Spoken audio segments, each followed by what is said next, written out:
Hi friends, welcome to today's Pick a Card Tarot reading. So today we're going to be doing a reading on messages from the Archangels. So today is going to be all about some messages from 2 Archangels in each reading.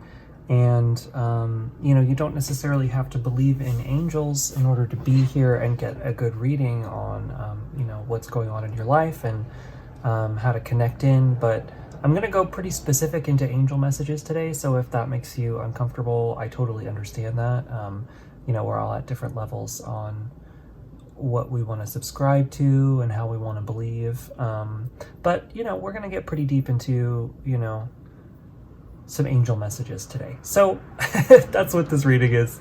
Welcome in. I've got 4 different readings for you to choose from today. We've got pile number 1, pile number 2, pile number 3, and pile number 4. Once again, that's pile number 1, pile number 2, pile number 3, and pile number 4. So without further ado, here is your reading.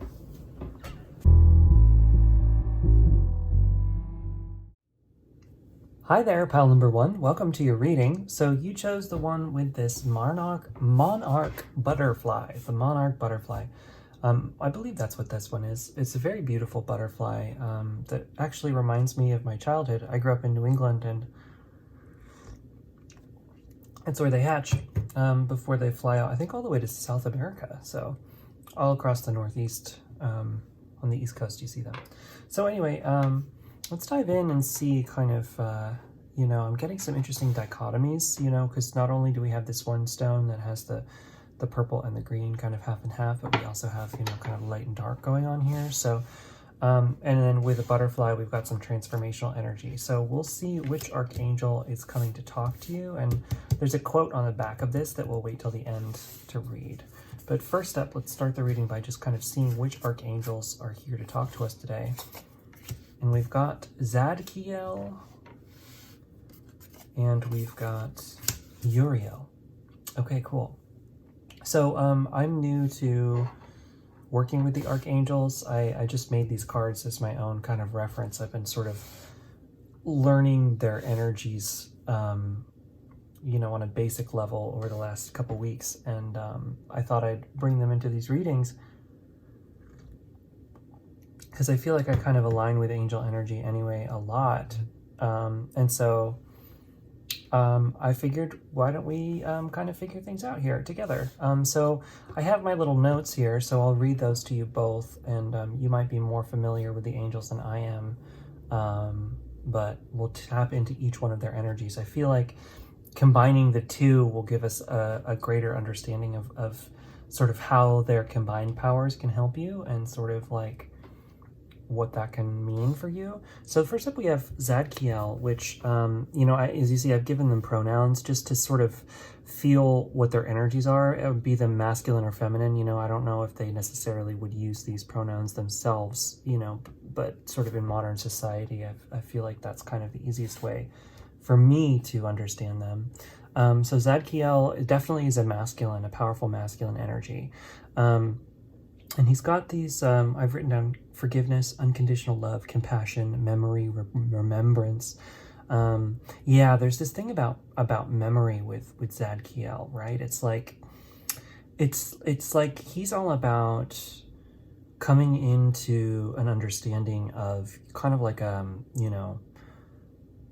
things that have happened to you, and seeing yourself, like seeing your past self and all past versions of yourself with unconditional love and compassion, right? It's about forgiving not only, the things that have happened in your past, but also the person that you were to bring you into that situation. Does that make sense? He's all about, helping you come to the understanding of like, well, you didn't know as much as you know now then, and you can forgive yourself for not knowing, not understanding. So he's got this like deeply compassionate masculine energy. He's also the keeper of the violet flame, which is funny. His stone is amethyst here, and we've got an amethyst, I believe that. Well, this might actually be fluorite. It's a multicolored stone, but it just makes me feel like amethyst, with that color here, so we've got a little bit of purple tones coming in with that. So definitely that, energy of violet and the keeper of the violet flame. So the violet flame energy is like this, you know, powerful burning fire that you imagine moving through your energy field from your root chakra all the way up to your crown chakra, or vice versa. It's all about like powerfully clearing your energy field in a quick, you know, fire. So that's Zadkiel. Your other one you have is Uriel, the Archangel Uriel, and I've given their energies to be a little bit more androgynous, right? I have she, they, and he. As I was working with each one of these 13, you know, I think that there's multiple different archangels, and there's so many different places on the internet that I was finding research and giving me. Some of them said 7, some of them said 5, some of them said the largest amount was 13. So I went with the 13. Uriel is actually a pretty common one.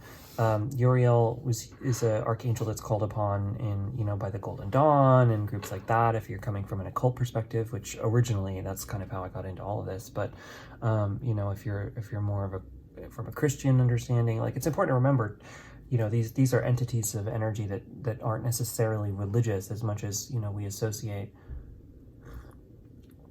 angels with Christianity. They're also associated with, you know, Judaism, and you know, even older, the oldest place that they show up is Zoroastrianism, which is even, you know, much older. And so, you know, they're beings of light that we've, you know, come to understand them, right? The archangels specifically are, at least how I conceive of them, and I think that, you know, that's how you conceive of the energy is what's the most important. But I conceive of them as sort of being these, you know, deeply powerful energies that we can tap into for healing, and that's all they're for, right? Like, whereas some spiritual and metaphysical, we'll say that, some metaphysical beings that exist and thought forms that exist are a little bit more rogue, you know, or a little bit more chaotic, or a little bit more, you know, quote unquote dark. Whereas, you know, the archangels are pretty straightforward, pretty cut and dry, and are really just there to help you. So that's why I like working with them. But anyway, Uriel, as you can see, I've given them this she, they, he pronouns because Uriel is depicted as both a man and a woman in many different contexts. And so there's 2 of the archangels, Uriel and Gabriel, who are both kind of, I was, when I was tapping into their energies, was feeling this like sort of more androgynous energy. Whereas I feel like, at least in my own conception, and if you feel differently, that's fine. I feel like Uriel is like, is more of that like masculine feminine, right? So it's like, I believe that Uriel is like, I conceive of them as female, but with a very powerful masculine energy. And so it's like, you can have either of those, right? Whereas Gabriel, I feel like, is the opposite, where Gabriel is, you know, male, but I conceive of them as having a very feminine energy, and so are more androgynous as well. You know, as somebody who kind of identifies as non-binary, like, I feel like it's important to bring that into our current modern context. So, you know, you don't like it, that's fine. You do you, I do me. Anyway, for Uriel, as I was kind of researching them and getting a better understanding of their energy, I was getting this idea that they're, you know, into these like insights, epiphanies, information, understanding, protection of the mind. They protect humankind from the Watchers, quote unquote, on this website I was reading, which is basically just saying, like, you know, they're all about kind of those aha moments that are all about like you kind of taking quantum leap, right? They're all about helping people reach a level of understanding where they're ready to walk away from some of the more difficult, harsher energies that exist in the world, right? Like we all have choice in this reality. We all have the ability to choose which direction we want to move. We can choose which energies we want to align ourselves with. We can choose, you know, how we want to interact. It's a free will plane that we live on, and there really is no necessarily right answer, you know? Like, personally, I align myself with, you know, the light, quote unquote, which I think, you know, these dichotomies are kind of challenging, but it's, as I've been feeling it, for me, it's like I align myself with healing, right? And I align myself with with taking off burdens and coming to a sense of peace, right? I align myself with peace. And so, you know, I feel like the Archangel Uriel is all about making those realizations where you can start to realize like, oh, okay, I'd like to move towards peace, right? And like I said, you know, it's a free will plane. So like, if you're going to choose a different direction than that, that's your choice. Now, you know, choices have ramifications as well, and that's important to remember. So, you know, I also believe in karma. And so it's like, if you start making choices about, you know, moving towards more and more difficult things, you know, and more challenging things, and, you know, aligning yourself with that energy of fighting all the time, you know, you're going to attract that back into your life. And, you know, I don't want to live a life like that. I've decided that for myself. And so, you know, I am here to help people align with peace and healing. So that's just sort of, you know, where I come from. But like I said, I'm not going to judge somebody for not doing that, right? But Uriel is kind of in the same boat with that, right? She, to me, is all about like when you come into that understanding of like, oh, I get it now. Like, I don't need to walk towards those things anymore. Oh, I get it now. I can see these patterns that I have, right? So both of these together are coming in to me what they want to tell you. Long story short, and this is going to be kind of a longer reading, so tune in with me. I know we haven't gotten to your messages yet, but I think it's nice to do some teaching too, and I'm learning as well. You know, to me, these two energies together, what they're coming in, Zadkiel and Uriel are coming in to let you know, like, hey, it's time for you to forgive your past. I feel that very heavily for you. We have a butterfly symbolism, right? So there's that symbolism of transformation. I think you've been in the cocoon for a long time now. I think probably you've been working on yourself for a long time. I think you've been doing some really deep work. And now you're going to start having these epiphanies, right? I think you've already done all the work. You've already done all of the hard stuff. And maybe it's just like there's just been these situations where it hasn't clicked in yet.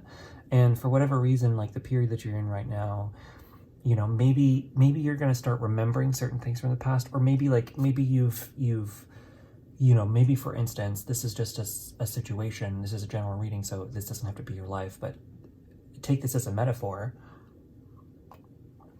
Maybe you walked away from groups of people and certain things, right, a while ago, and you've been kind of in a cocoon on your own, figuring out who you are now, figuring out what you're aligned to now in this sort of your own personal like moment. Where are you now?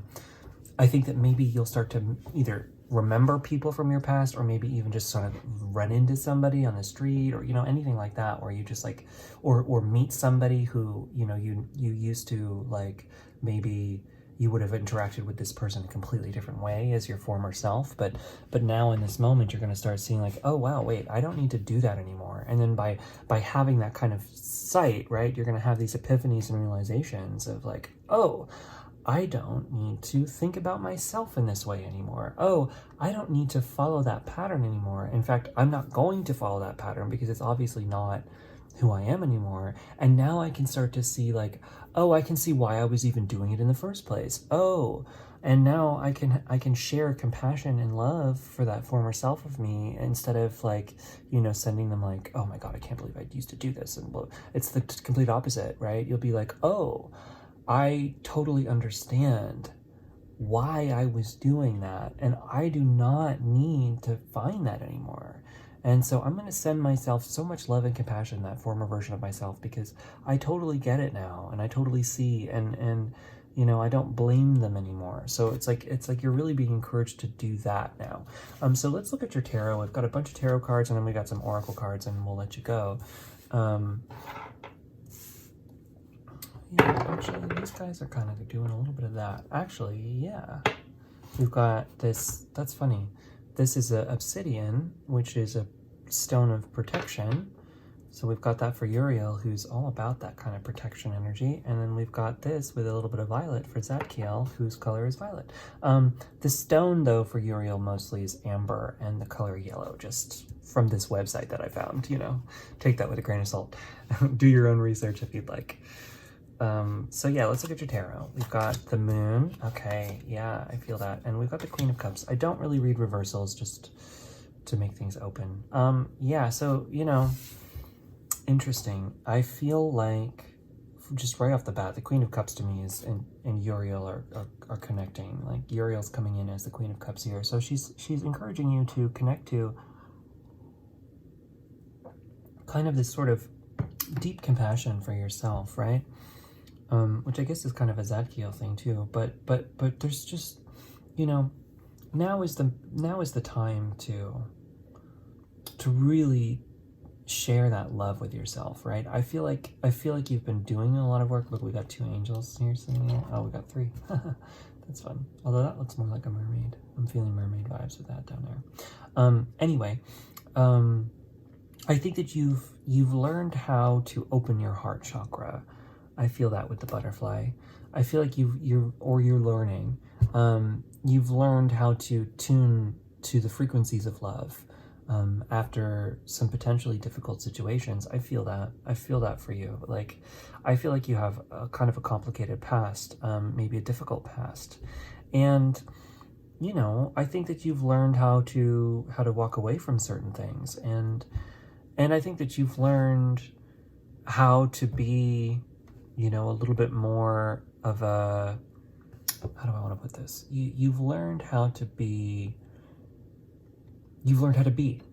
precisely that, right? You've learned how to exist in the moment without, you know, necessarily needing to criticize yourself completely, right? You've learned how to be enough right here, right now. I feel like that's kind of the at least the work that you've been working on. And so now it's like you're ready to bloom, you're ready to blossom here with that butterfly. But I don't think you necessarily see the full way forward. That's with the moon. The moon talks about this sort of like not necessarily knowing the pathway forward for you, and I don't think you necessarily need to, right? Like, as we connect into this, you know, these are going to be these epiphanies here with Uriel coming in, you know, that the epiphanies that come to you are going to be, they're going to come to you, right? You don't need to force them in, right? That's the thing about these kinds of epiphanies. Like, these realizations are going to start popping into your mind from your subconscious, and you don't need to force it. You don't necessarily need to know what they are. You don't even need to know like the parts of you that, you know, are still needing healing and all of that. It's like that's going to start coming into you as you give yourself the space and the time to have and hold ultimate compassion for yourself. You give yourself the ability to have those epiphanies, right? It's like in order to have them come, you need to give yourself the space of openness. You need to give yourself just space for them to appear to you. So it's like, instead of trying to force anything, instead of being like, oh my God, I can't, like, what is it? What am I trying to do? What am I thinking of? You know, any of that kind of thing. Like, being really open to whatever comes to you and saying, okay, I'm going to give myself a bunch of time now to not do anything, right? Maybe some meditation. I'm feeling that for you, you know, maybe some space for meditation or some space for some thinking, you know, in order for thinking to come, right? Like, if you have any kind of like activity where you just kind of sit and do something meditative, you know, like I draw, you know, or doodling, or anything like that, painting, or you know, anything where it's like you can just put your hand to a piece of paper and not have to think, and then allow the thoughts to come to you, you know. Maybe that's take an extra long shower this week every day, or you know, anything kind of like that. I feel like by moving yourself into those kinds of things, these are just going to appear to you. These understandings, these epiphanies are just going to come. You don't need to force them. Let's take a look at some more of these tarot cards here. We've got 3 cards from the 1JJ Swiss deck. Ten of Swords, that's where you've been coming from. Ten of Pentacles, that's where you're moving towards. Interesting. So I'm getting a 3-card understanding here. You're coming from here, you're going to here, this is where you are. Okay, halfway. 5 of Pentacles, which can be the dark night of the soul, but I think you're on the other end of that. It's like awakening to your spirituality. Maybe this is the journey that you've moved through. You know, to me, this is just telling me it's halfway to where your destination is, right? And remember, life is about the journey, it's not about the destination. You know, like I was saying before, you've already learned kind of how to be here now. And if you know, you could be at any level of this, whether you're kind of, you know, I don't know if any of us can truly master that. It's a difficult thing to be in, but I feel like it's something you're a little bit more comfortable with now. The healing journey is all about accepting where you are now. You have to, if you're going to start healing, you know, you have to be okay with not being healed in order to heal, right? It's just a part of it. And I feel like that's something that you've already accepted within yourself. At this, you know, you've already been at your lowest point with that Ten of Swords here. And I think that you know, I think that there's still work to do. You know, like I said, you're about halfway, roughly speaking. That's not something to be upset about, right? Like, this is all about perspective shift here, right? Like, so is the glass half full or is it half empty, right? I would say in this particular situation, looking at the linear sequence, if you started with empty and now you're at half, it's half full because you've been filling it up, right? So, you know, that's something to celebrate. I think that you should celebrate where you are. And that's sort of the Zadkiel perspective, you know, like, have compassion for yourself. As you remember where you've been, you know, you move yourself forward. And a part of this sort of remembrance, you know, the magic of remembrance, that just reminds me of, you know, there's a series of fantasy books by Garth Nix, who's an Australian science fiction fantasy author. And it's just coming, that word remembrance comes to me from those books. There was Luriel or something, Lurel. The names in his book are actually very angel sounding. I'm pretty sure he was an occultist because, you know, he talks about all of these magic symbols, which is pretty much just sigil magic right off the bat. So, you know, I used to read him as a child or as a teenager. And I'm pretty sure that's a part of what opened me up to working with all this kind of stuff. But, you know, there's a character in it who is, you know, their magical power, so to speak, long story short, is the art of remembrance. So, like, they grew up with all of these psychics. They grew up in like this convent, basically, full of these women who could see the future, and she didn't have that power, right? And so it was a little bit of this, like, growing up with the ugly duckling syndrome, where she was the only one who didn't have a magical power. But it comes out that she learns later on that she actually does have a magical power, and it's the art of remembrance. So she's able to see into the past, right? And she gets these, like, really incredible insights on her whole world, right? Because she lives on this planet, or she lives in this kingdom that's crumbling and falling apart, and, you know, its peak and heyday was, you know, hundreds of years ago, and it's been, you know, plagued by all of these demons and these ghosts, right? These entities, these dead entities, and I don't mean to go so deep into this lore, but it's just coming to me. There's something really important about that art of remembrance here, from that character.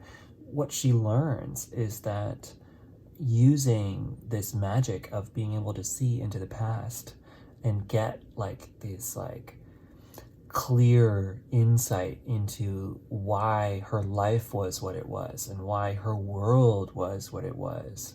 It gave her a healing power in order to create a new future, how she could fix where she was. She could fix her world, the world that surrounded her, because she was able to fully, truthfully, from an objective standpoint, see the past. And I get that that's sort of what Zadkiel's power is. When I think about the power of remembrance, it's not just about remembering things that happened to you in the past. It's about having this ability to see it from an outside perspective. And I got a horn outside, so this is confirmation. This is important. It's about being able to look at the things that happened to you almost as if they didn't happen to you, right? Like it's taking you out of it and just seeing with clarity, okay, I see how this happened. I see what happened.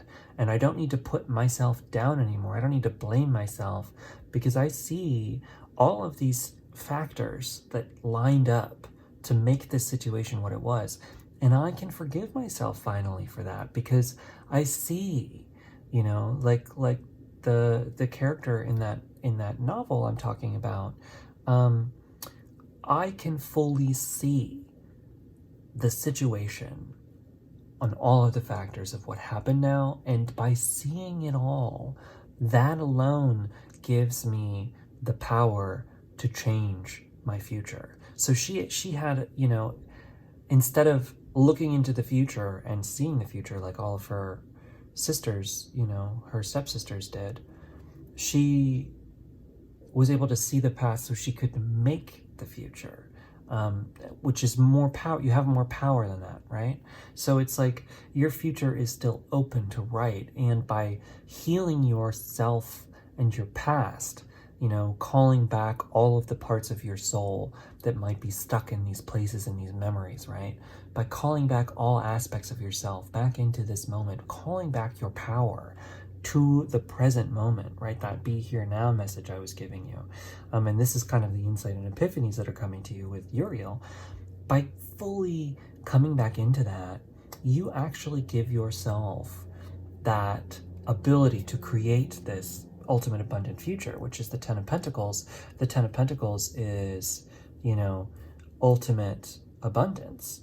And it's in the material world, so it's like your physical life being calm and beautiful, and like I said, you're at the Five of Pentacles, so you still have a way to go. You're not there yet, but by doing this, working on your past self, right? And maybe this is like your childhood self, maybe this is some inner child work. Like these could be wounds that are really, really, really old, right? Well, this magic of remembrance will help even more, because your memory, especially from childhood, is you remembering things as a child is perceiving them. But Zadkiel is coming in with an adult perspective for you to see like, oh my God, of course, like I was just a child. Like I can totally understand, I had to come up with this coping mechanism because I was a child in a situation with, my family, or with, people who were older than me who, I didn't have power as a child. I didn't have autonomy as a child, but I do now as an adult. And, I now have the power to look back and heal those aspects and move forward from a place of that healing. But, you kind of have to do that work. But like I said, I think that you're already doing that work. I think you're already moving in that direction. So we've got two final tarot cards before we get into your oracle cards. We've got the Five of Cups. Okay, so that's the grief card. Yeah, two fives as well. But two fives together make a 10. You have two tens. That's kind of interesting. You've got two fives, two tens. Wow. And you've got the High Priestess. Yeah, okay, definitely. So, with that High Priestess energy and the Moon too, very, very intuitive cards. So you're definitely being called to tune into your intuitive nature. I think you're highly intuitive. You might actually be psychic. I did talk about psychic characters from a book, but, I feel like that, and that psychic power of yours might be this power of remembrance, right? Instead of seeing the future, it's fully seeing the past from an open perspective, and from the eyes of love and compassion and forgiveness, unconditional love and compassion.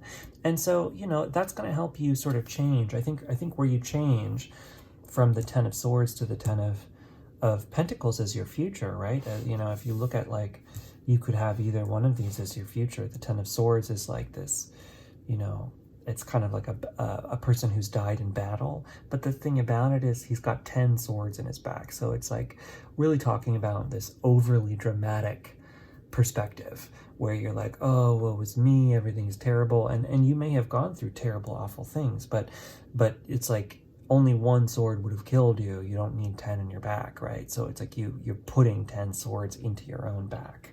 So that's a potential future for you. But the other potential future, and I don't think you're going there, like I said, it's like, I think you've already been doing the work to get away from there. I think you've already been there. And because you've been there, you don't need to go back there. So don't have any fear about that. I'm not trying to project that into you, but I'm just saying you have the power to move in any direction. Like I opened this whole reading with, right? It's all up to you which direction you want to move in. And there is no wrong choice. Some movements forward lead to healing and ease, and some lead to more challenges and difficulty, but challenges and difficulty can lead to insights, and it can lead to deeper spiritual growth. So, you've got an open book.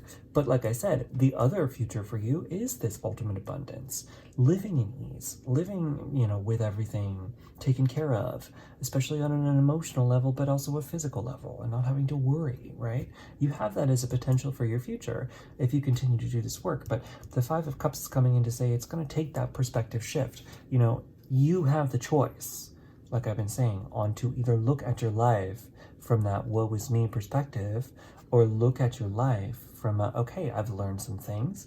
I know I need to change. I can see that I had difficulty in my past, but I have love and compassion for me. Even if I've made mistakes in my past, those mistakes do not have to define my present, and definitely do not have to define my future.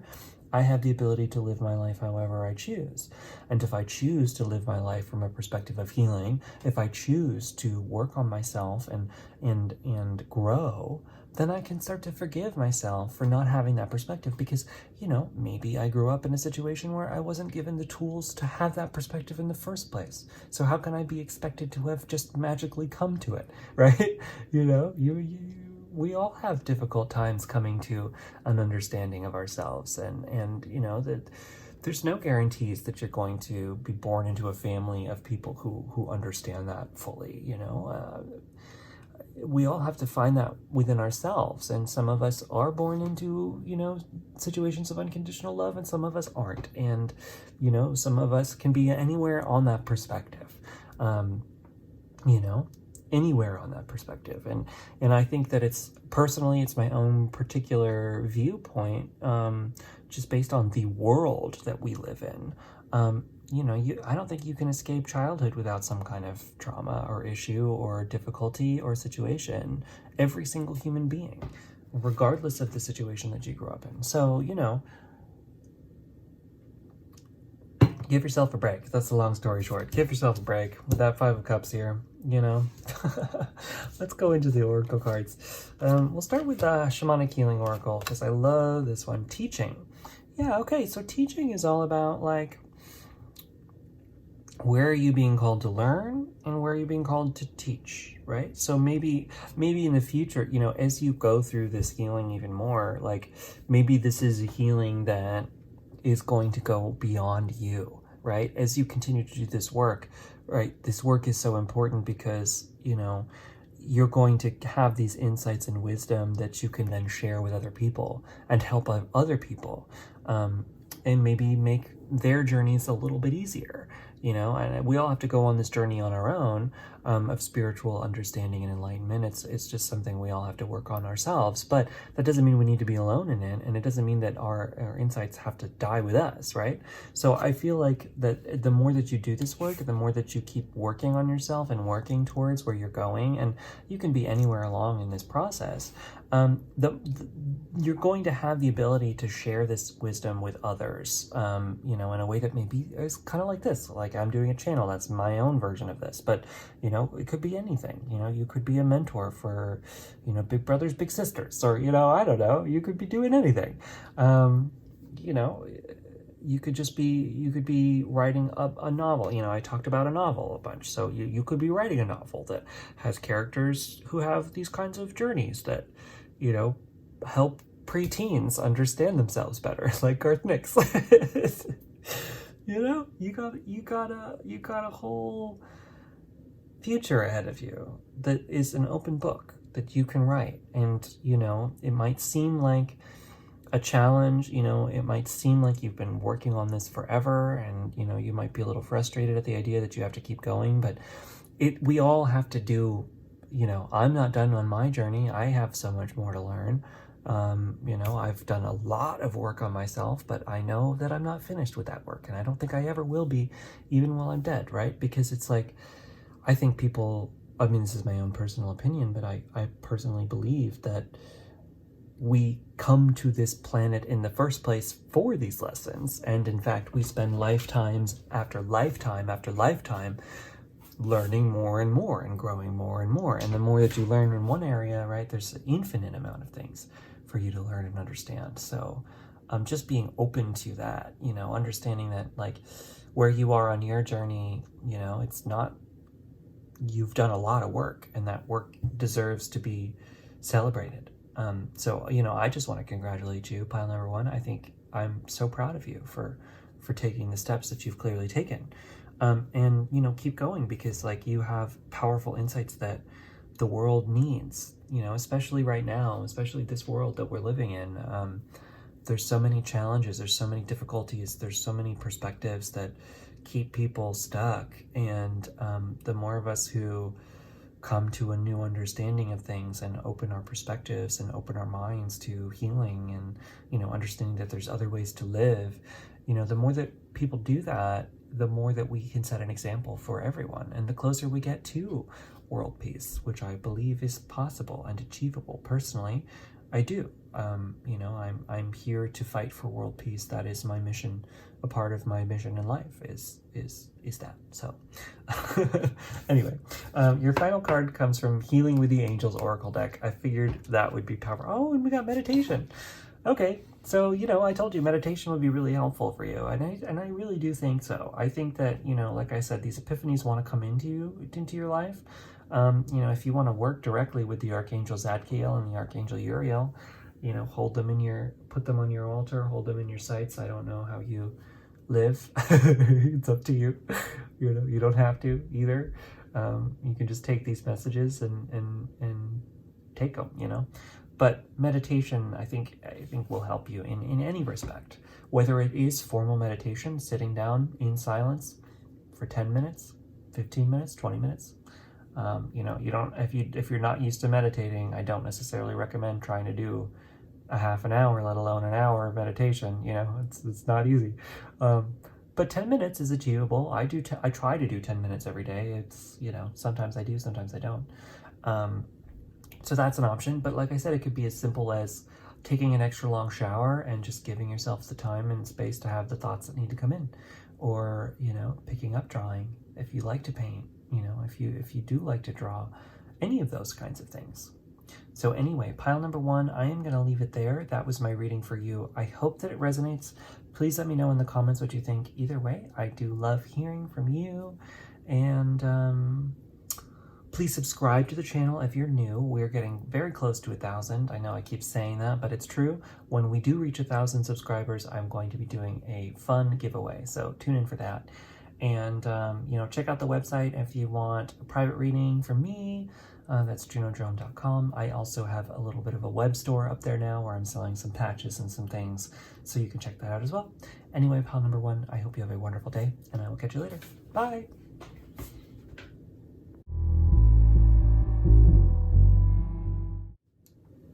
Hi there, pile number two. Welcome to your reading. You chose the reading with this compass, and you also had these two stones. We've got I don't know if this is actually called forestite, but my brain always wants to say that. So maybe some kind of foresty stone, definitely working with plants and stuff. And then this is red jasper. So kind of root chakra base kind of elements. So this is going to be a reading of, which archangels want to send you a message and what do they want to tell you. We can tell with the compass that it's going to be a little bit about directions, right? Where are you moving? Where's your North Star headed? That kind of thing.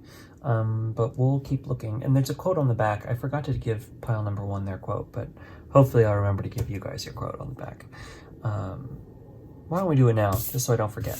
The quote is, "Let your heart be your compass." Yeah. Okay, so tuning into the heart as well. So we've got, actually green is the color of the heart chakra. So, I wanted to say for this, the red jasper, we've got root chakras, planting yourself into the ground. So planting roots into the ground, but also, with this planting as well for this stone, but also, tuning into your heart as well, heart and earth. Let's look at your archangels. So just a quick note on angels and working with angels and stuff. Archangels, though they feature heavily in Christianity, don't necessarily you don't have to be a Christian to call on these energies, right? Like the archangels also existed in Judaism and in Islam and, even older. I think the oldest depiction from what I hear is from Zoroastrianism, which was, much, much more ancient. And then beyond that too, they're the sort of kind of more occult Golden Dawn sort of folks look to the archangels, and a lot of us, kind of post, I guess I would call it like, what's that movement? There was that movement of like New Age, right? I'd say we're like post New Age is what I would consider myself. And the tarot communities on YouTube that I'm a part of, I don't know what to call this movement, but I guess I would kind of call it post New Age, right? Where it's like not quite 80s New Age anymore, which had a lot of kind of problems. We're not fully just like love and light and ignore everything, like toxic positivity. It's definitely like, no, you got to do your shadow work. Like you got to figure yourself out. But at the same time, it's sort of like this idea of aligning yourself to healing and improvement and getting better, and the energies that exist in the non-physical that are devoted to that. And the archangels are very clearly that kind of energy, which is why I like to work with them. And I'm sort of learning who they are, so that's kind of why I'm doing these readings. So we've got Raguel, and we've got Azrael. So both of these, as you can see, I gave them pronouns, he, him, because, each one of the archangels sort of has more masculine or feminine or both energies to them. And so, I've given them pronouns just to help me, remember which is which. But that's my own kind of understanding of them. So if you don't identify with that, that's fine too. But for Raguel, on my little notes here, I've given them that they work with justice, fairness. They're the ultimate peacemaker, forgiveness, and attracting good relationships. So yeah, Raguel is all about like, bringing in the people into your life who are going to be the most positive benefit for you, but also like, if you've been in arguments with a family member, you've been in difficult situations with somebody, it's like Raguel is all about like helping you come to a consensus, right? Like they're like the judge, right? Stand you before the judge and help you make a choice. I feel almost like a legal sense as well with that, but they're like a peacemaker, helping you forgive other people and helping other people forgive you. And their colors I have here are dark pale blue, and the stone is aquamarine. But sort of that sort of like working things out with other people. So it's definitely possible. They're very much relationship like. So this might be about some situations with other people for you. We'll continue with the cards to kind of see, but that might be, why he's coming in. But let's look at Azrael as well to kind of gauge, why they're coming in together and what they're trying to say. For Azrael, I sense him as also being a very masculine energy. They're all about grief and loss. Oh yeah, they're the protector of the dead and lost souls. So they're like, to me, they reminded me a lot of the similar energy to Anubis from the Egyptian pantheon, or sort of, I'm trying to think of who else. They're like the, who is that one in the Greek pantheon? I'm bad with these, but who kind of like was the canoe steerer, of the underworld, who steered the souls through the underworld. I don't remember, but anyway, it's got a little bit of that energy to him. It's not like a scary kind of Grim Reaper energy. It's more like, protector of the lost. So I do feel like maybe, with these two, this may actually be kind of I don't know. This is I'm getting something, so I have to trust myself here. I feel like if you have lost somebody in your life, be it somebody who's left your life, and they're still on this planet, or if they have died, I'm getting that kind of energy from this reading. So if that does not resonate with you, I would choose a different pile. I'm going to read this reading like I'm talking to people who are either, experiencing a loss of someone who has died, or, this could be something like a divorce, or, a really, really powerful breakup, or even, leaving friends, who were really important, but you just need to distance yourself, or somebody did that with you, or something like that. I'm getting that sense with this.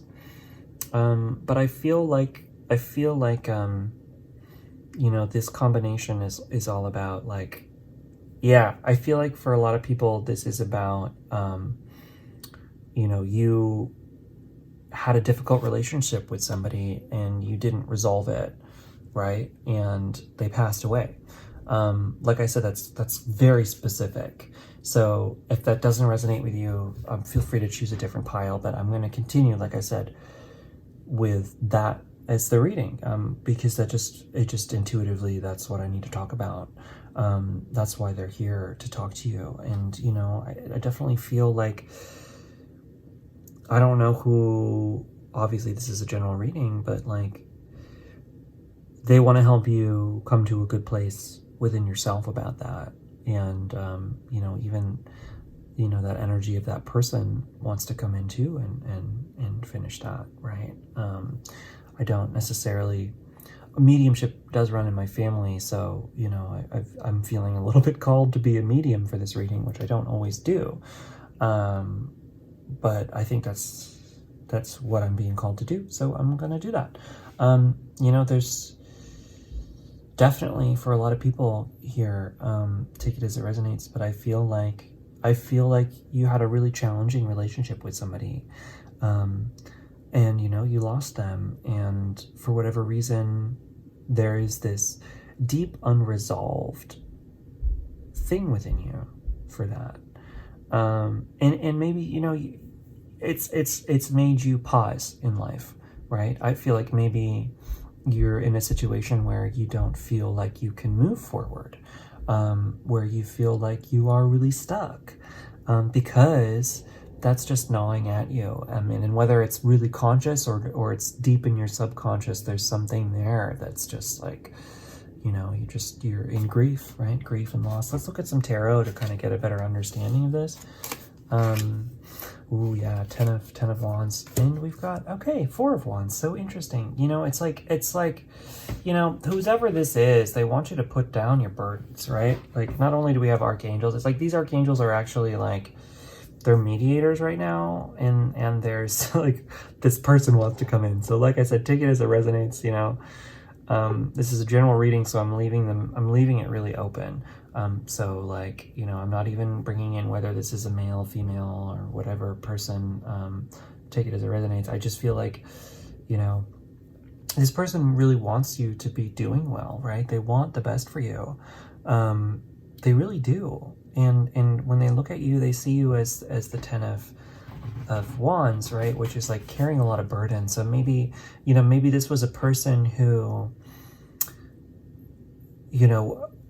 was kind of like, if this was a family member or something, it was like, a head of a household kind of energy, or it was just somebody who, did a lot, and like with them gone, you feel like you have to pick up their slack, or like you have to pick up extra responsibility. You have to be the responsible one now.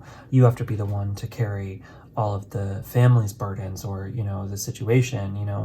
Like I said, take this as it resonates, but like I'm getting that image, where it's like, you feel like you have to be the one to do it all now, and they want to come in to let you know, like, hey, you don't have to you don't have to do what I did, right? Like that's the answer that I'm getting from them. It's like let your heart be your guide in life, right? They want you to be free, to follow your heart, to follow your own compass, right? To follow your own sense of what you need.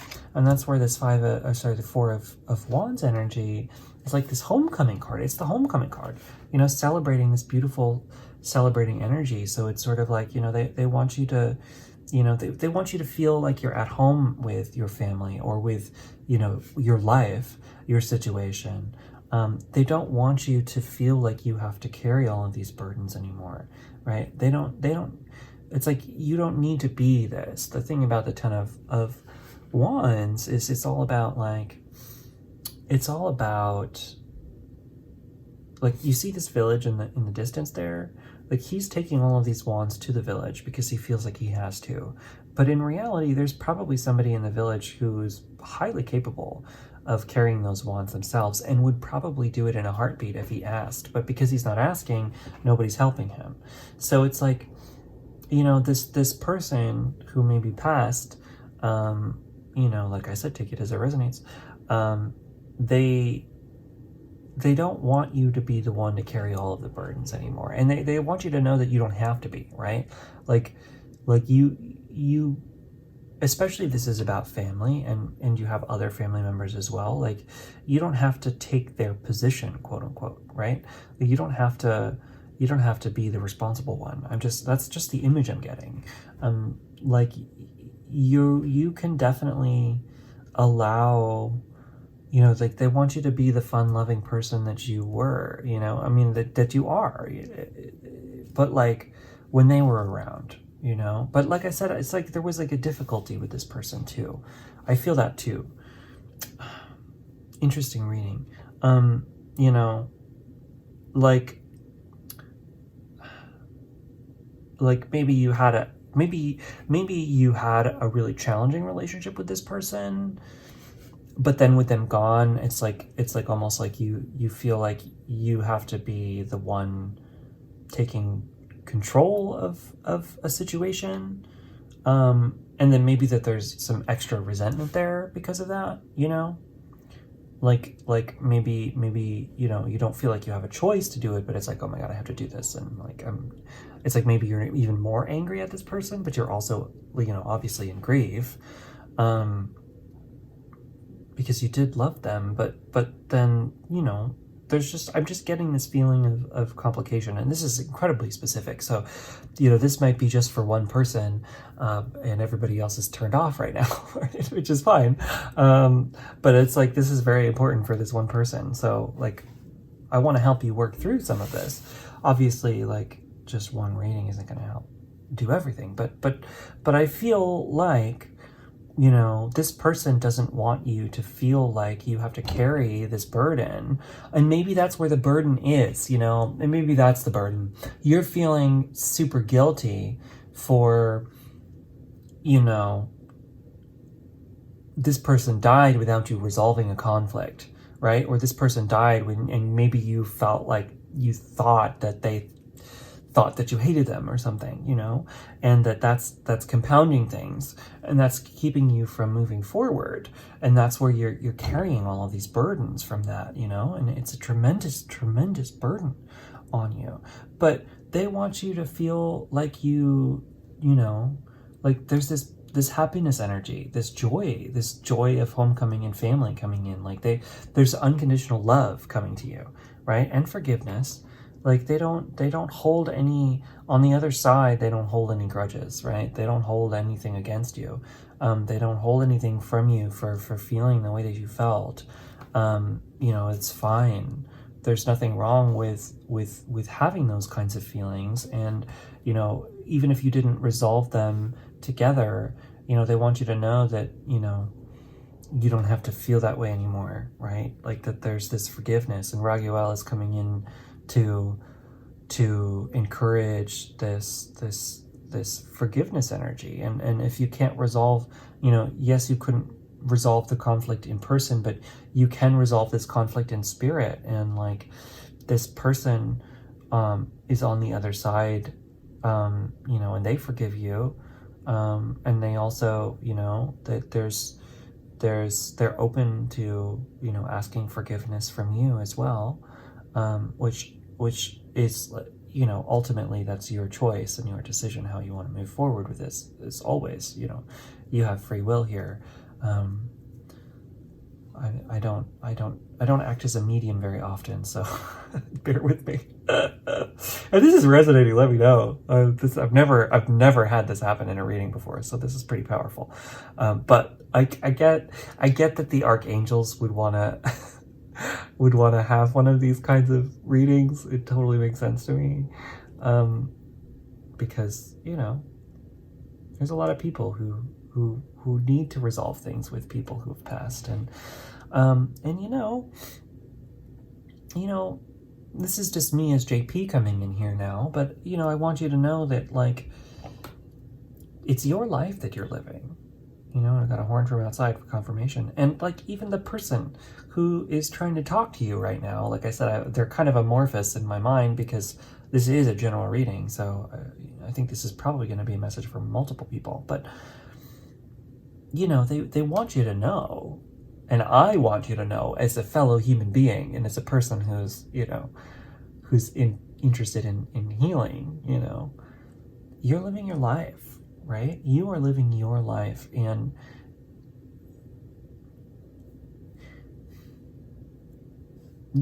the other side, there's no animosity, there's no, from the angels, from this person, from anybody.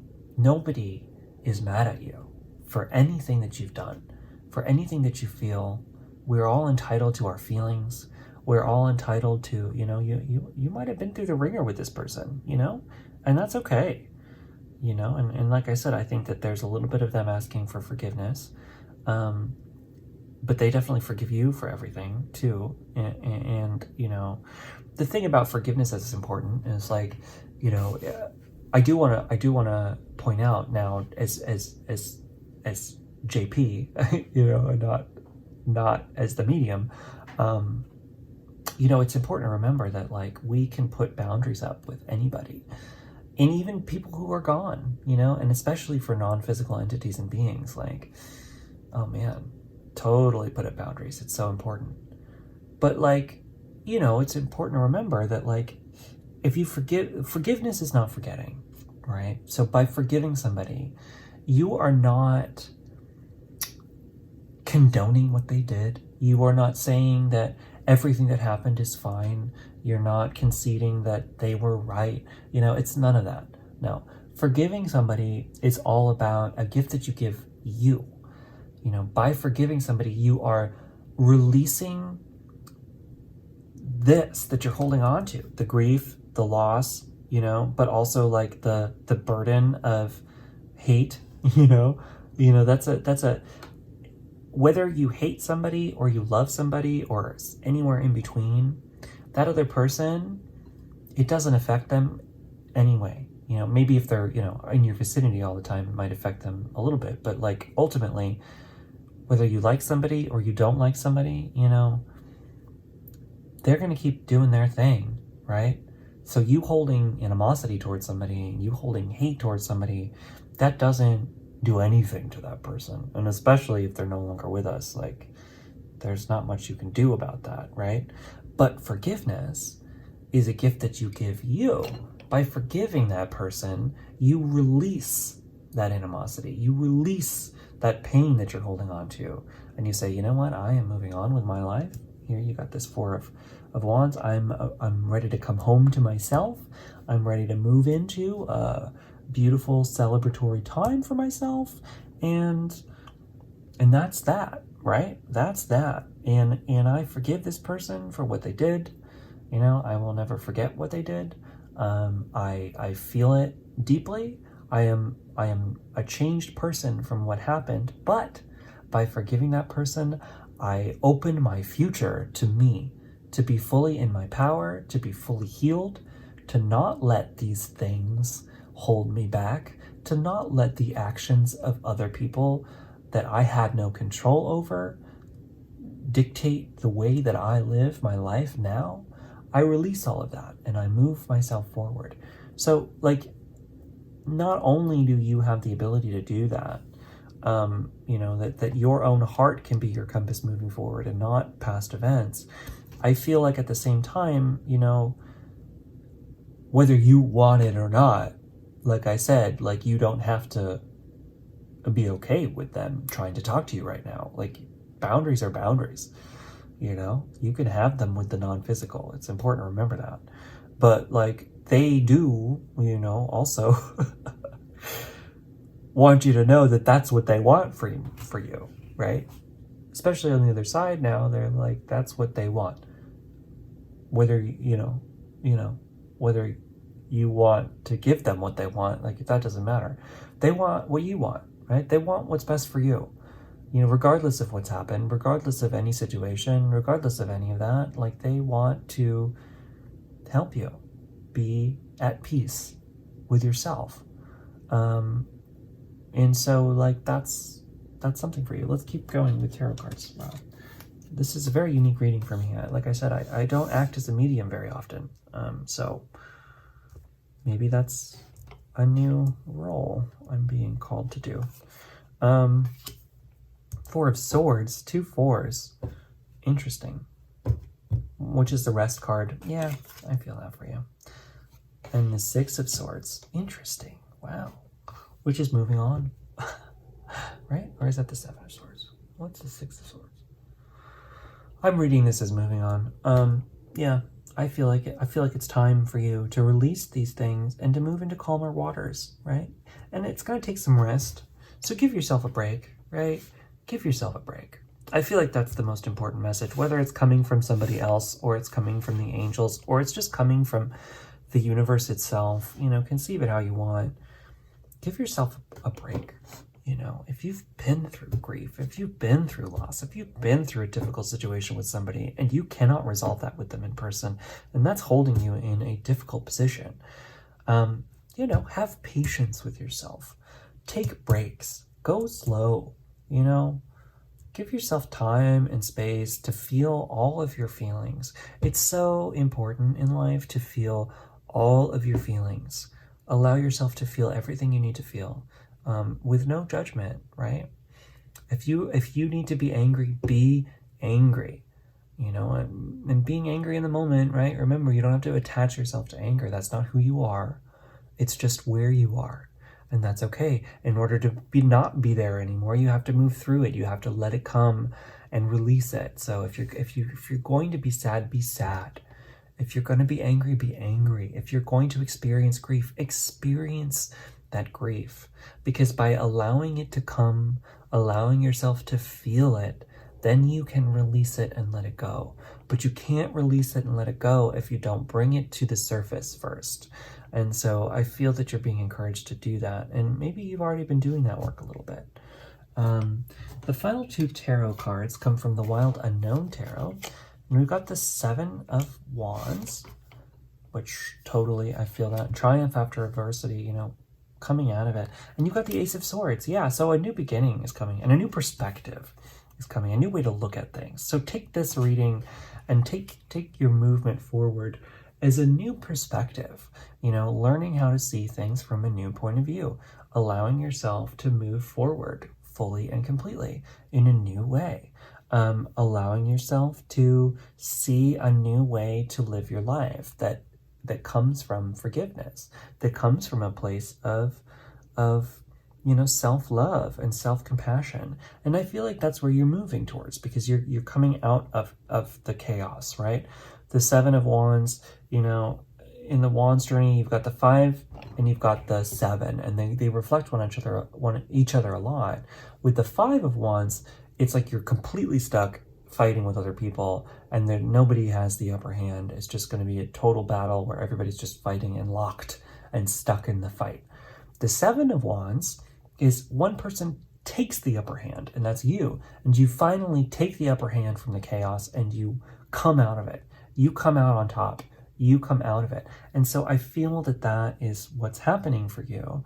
Pile number 2 is you are coming into a new perspective. And I associate the Ace of Swords as well with the Archangel Michael. So you know, that's a little bit more of that cord cutting energy, right? Remember, boundaries. You can have boundaries with everyone, including people who are no longer with us. So maybe that's setting up some boundaries too. You know, that's definitely doable. So anyway, now we got your oracle cards. Let's tune into those. We'll do the healing with the Shamanic Healing Oracle first. And we've got letting go. Oh my gosh. I just, you know, it's crazy how these oracle cards just always line up with the readings in such a powerful way. For you guys, for letting go, I think it's really important that I read from the book, because you're going to get some more words that are really important, but I feel like that's exactly where you are at and what will help you to move forward.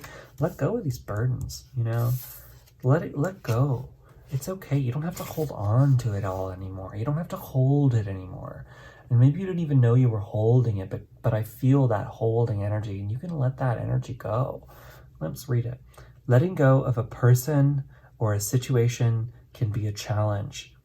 At times, what's at stake is not just the relationship or situation, it's the attachment we had for it, the hopes, the dreams, the expectations. Many relationships end long past their natural ending point. One or both people hung on, hoping that things would change.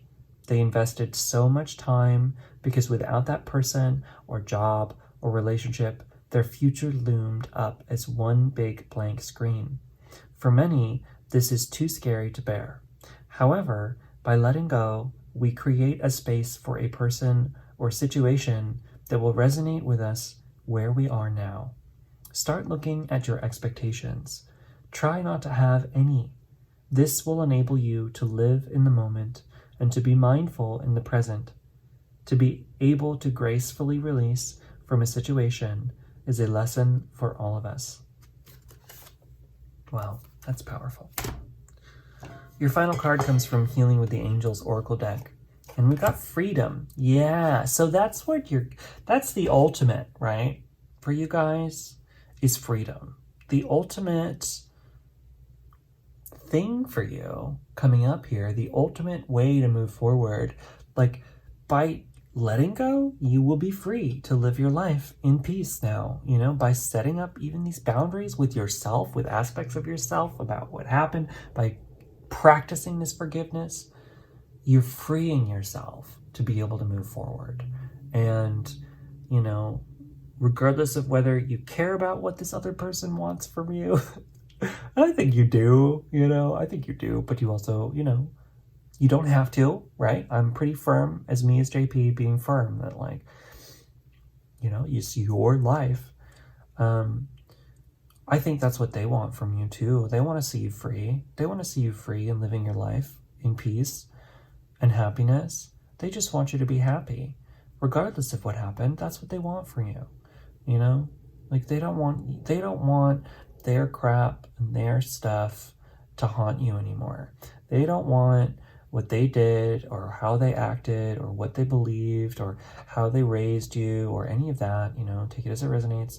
They don't want that to be the thing that keeps you from living your dream life, from living at peace, from living, you know, the optimal, happiest thing for you.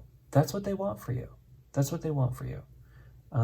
You know, so yeah, take that as it resonates. Pile number 2, I'm going to leave it there. That was powerful for me. You know, like I said, I've never really, I have actually communicated with the dead before. So I do know that's an ability of mine. But I try to leave these readings as general as possible to connect to as many people, but that just needed to come out like that. So that's good for me. You know, I'm learning, I'm growing. Let me know what you think. I love to hear from you all. So hit me up in the comments, pile number 2, and subscribe to the channel if you're new. It really does help. We're getting closer and closer to 1,000 subscribers. Once we get to there, we're going to be doing some fun giveaways, so tune in for that. If you would like a private reading from me, like I said, I could continue with this mediumship stuff. So if you want to talk to them directly, like I would love to give you a private reading, and we can try to do that. Like I said, I'm kind of new to mediumship, so take it with a grain of salt. But we'll just call it a normal tarot reading. My one-to-one. I would love to do that, or I can do any of my private readings. We can target this person or this energy if you'd like to go more specific. So you can find that on my website at junodrum.com. And yeah, anyway, I hope you have a wonderful day, and I will see you later. Bye.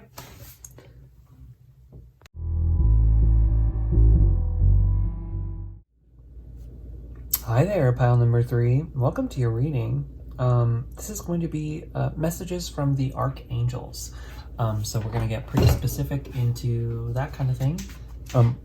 Pile number 1 and pile number 2 were vastly different.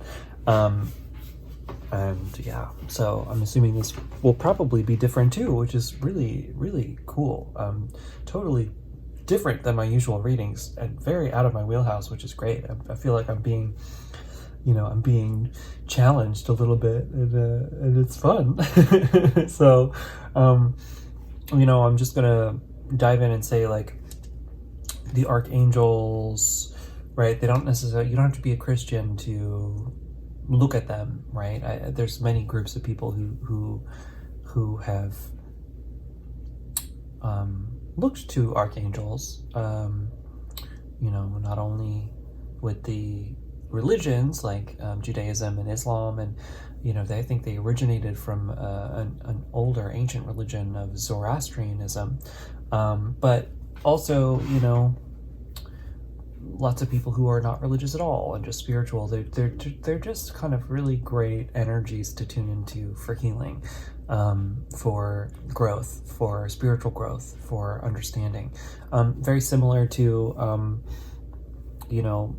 some entities and beings to tune into from Eastern philosophy as well. Like the Guan Yin, who is she is a manifestation of Avalokiteshvara, which is the Bodhisattva of compassion.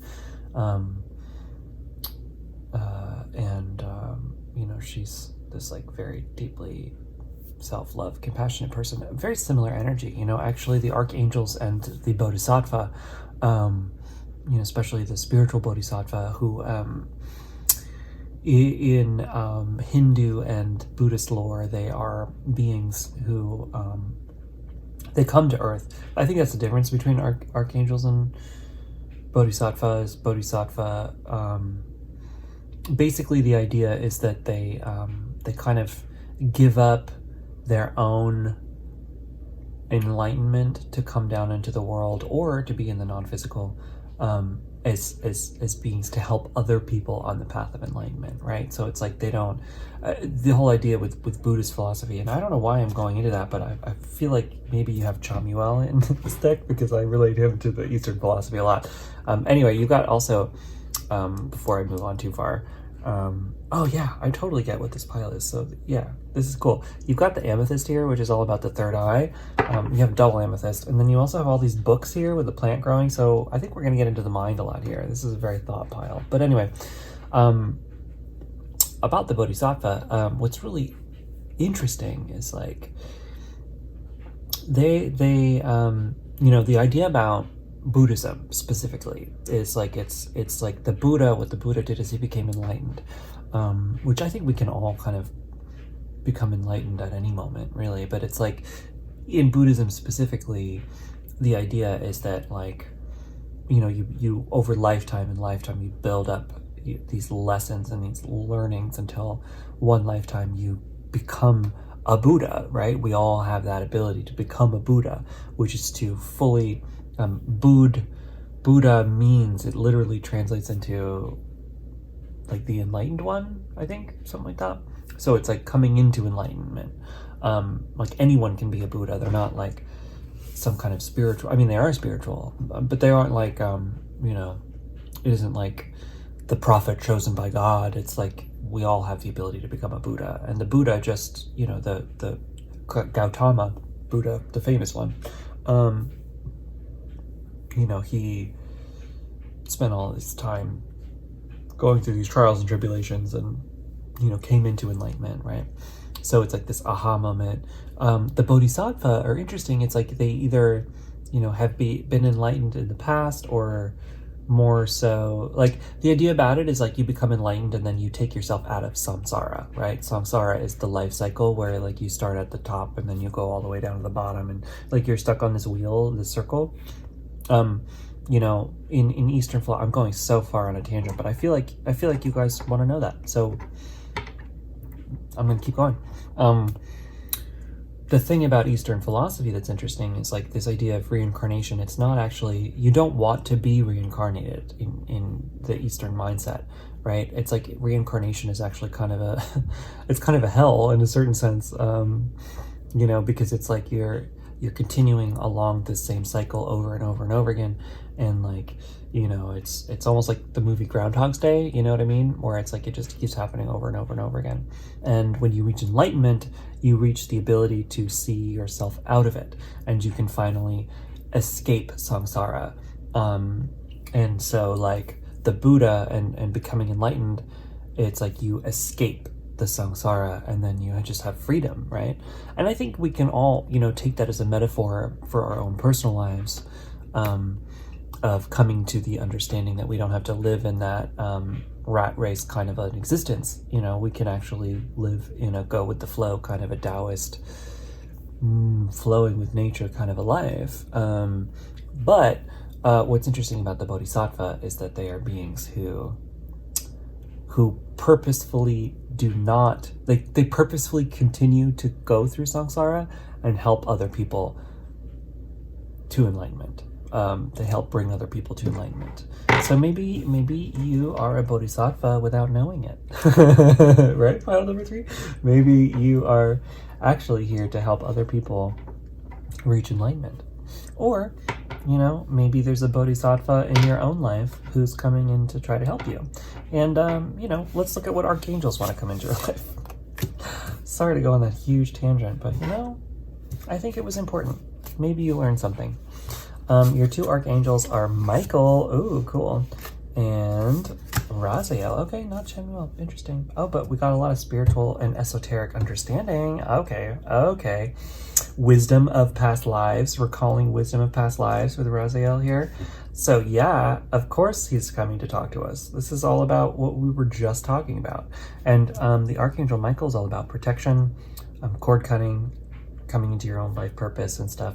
These are just my own little notes as I'm learning about the archangels right now, and I made little flashcards, but it's helpful. So I definitely get this like knowledge. You got books of knowledge here.